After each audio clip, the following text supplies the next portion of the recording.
Je me suis retrouvée chez un client. C'était la première fois que j'allais au rendez-vous. J'étais en stage en plus. Et du coup, je n'ai pas parlé. J'ai dit juste bonjour, au revoir, parce que je voulais suivre la consigne de mon manager. Et c'était n'importe quoi, justement.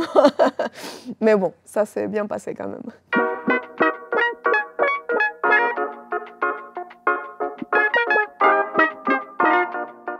Donc c'est mon père qui était dans le commerce. Il avait une usine au Venezuela et moi en fait j'ai grandissé, je voyais tout ce qu'il faisait, etc. Donc il a voulu me lancer là-dessus. Mon premier business était plus dans l'agriculture, quelque chose qui n'a rien à voir. Et donc j'ai vendu des œufs pendant voilà, quelques années et j'ai commencé à 13 ans. Mon arrivée chez 42, elle n'était pas faite d'une façon très classique, c'est plus par la connaissance d'un des managers qui savait, enfin, qui m'avait connu par le passé et qui savait comment j'ai travaillé.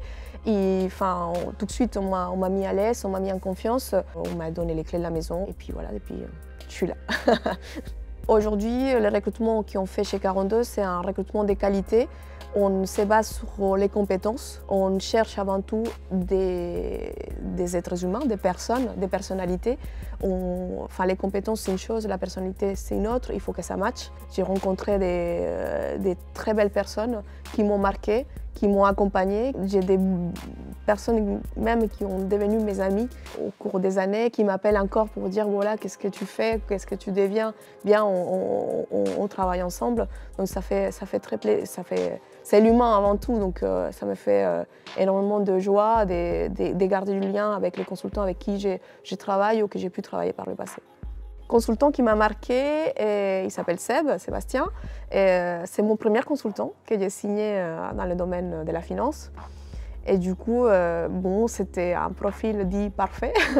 C'est les mecs très gentils, très souriants, bonne école. Je pensais que je faisais un exploit et quand j'ai réussi à faire avec lui, avec les clients. Et en fait, non, c'était lui qui avait fait tout seul parce qu'il était vraiment très fort. Donc ça m'a marqué, c'était ma première signature, donc c'est celle qu'on n'oublie jamais.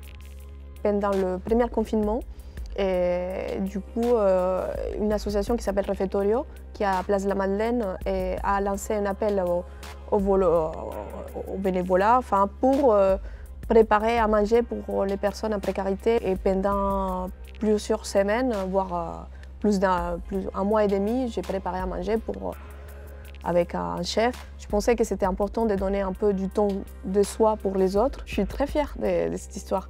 Parce que voilà, ça m'a permis d'apprendre des choses en cuisine et découvrir des personnes qui étaient dans le même état d'esprit que moi et d'aider les gens, tout simplement. Donc c'était une bonne expérience.